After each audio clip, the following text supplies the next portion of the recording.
Hi class 6 students, I am Yosima ma'am. How are you doing now? Have you watched my previous video? If not, don't forget to watch it because in that video I discussed about how we come to know about the Harappan civilization. Now today we will study about the features of or speciality of Indus Valley civilization. So students, why we are calling it civilization, why we are studying this chapter, why this name is given to the chapter. Let us know a few things about it. Then we must know major centers of the civilization. So before I move to the centers of the civilization or cities of the civilization, I want to tell you how people started civilize themselves. So because you all have not started with the discovery of agriculture, so I'm here to tell you the story how people started settled life. So the discovery of agriculture, people gave up their nomadic forms of lives.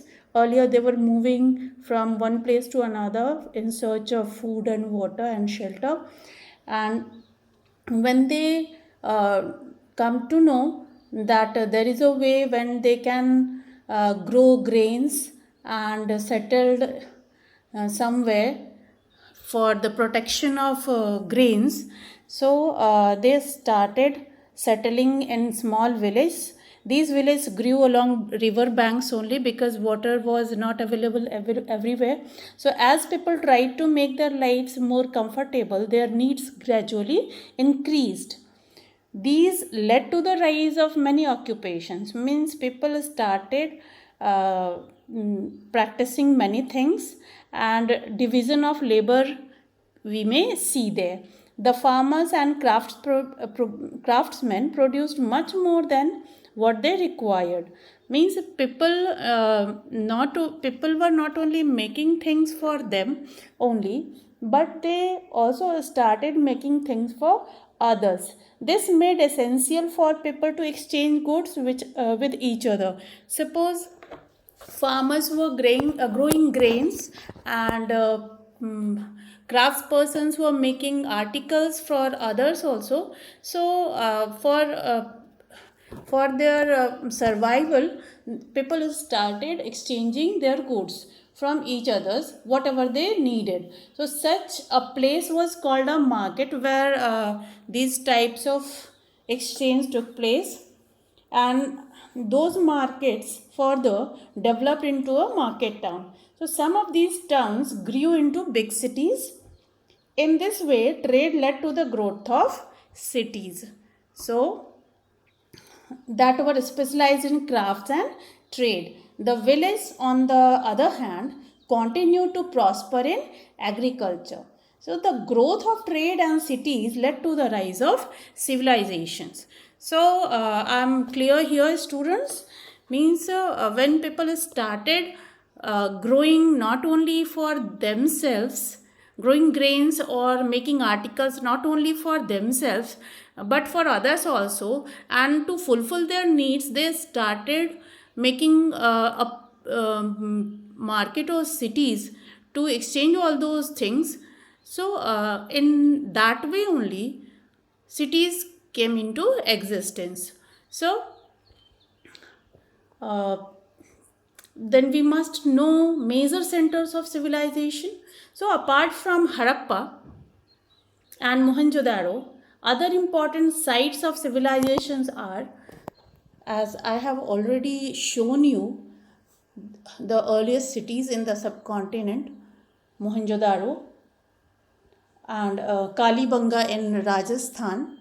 Kalibanga is a place in Rajasthan, you may see here, and Ropar in Punjab, and Alamgir in Uttar Pradesh, Lothal in Gujarat. This is Lothal in Gujarat, and Banwali in Haryana, and two recent sites, namely Rakhi Gadi and in Haryana, and Dhaulavira in Kutch in Gujarat. That is also in Dholavira in Gujarat, you may see here. So these were the important sites where we may see the specialization which make it this civilization more attractive. So these are the important sites. So mainly these cities were found in Punjab uh, and Sindh, now in Pakistan. It is in Pakistan now, Punjab and Sindh, in this area. So and other parts like Gujarat, Rajasthan and Haryana and the Punjab now in India. Students, when we talk about the specialities of these cities, we may see that many of these cities were divided into two or more parts. First, western part of the city was smaller but higher.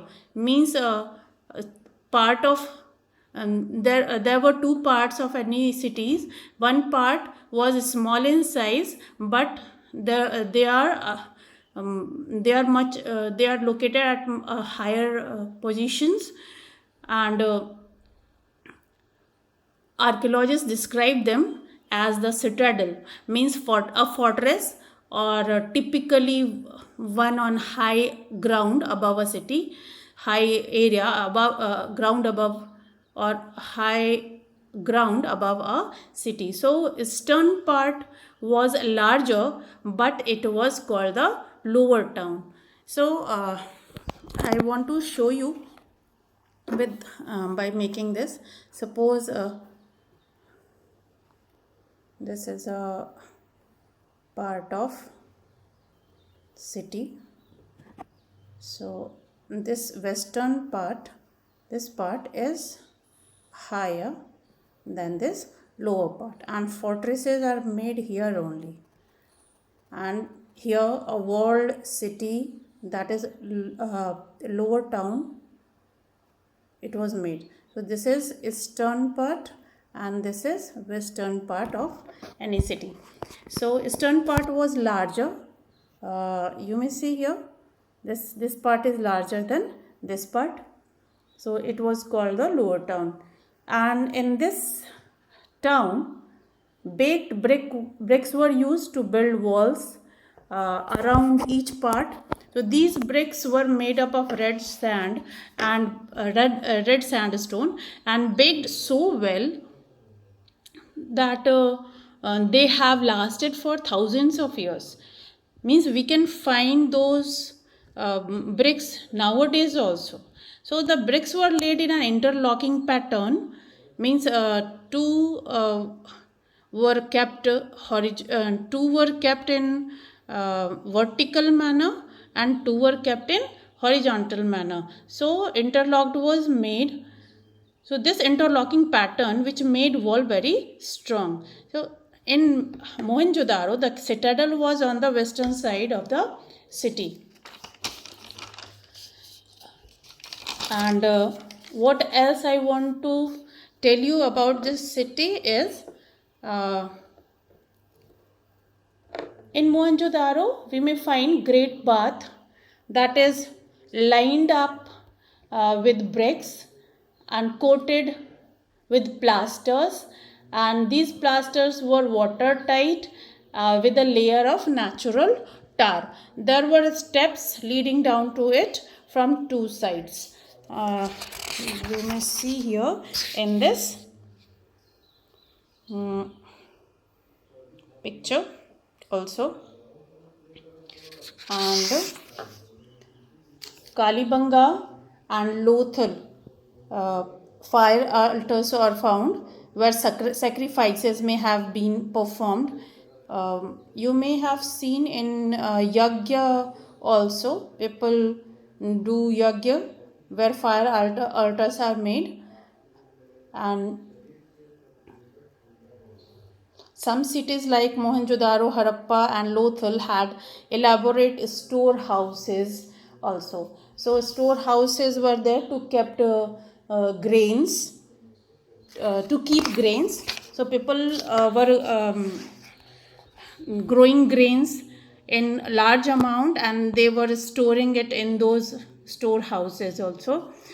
Now let us talk about houses, drain and streets.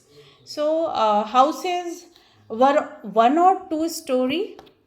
These houses were built around courtyard. Each house had bathing area, wells wells also to supply water, and means each house had wells, and that wells were made to supply water. The drains were covered, means around the houses drains were also made. The drains were covered and gentle slope were made. Drains in houses were connected to those in on this connected to those on the streets, and smaller drains led into bigger ones. So as the drains were covered,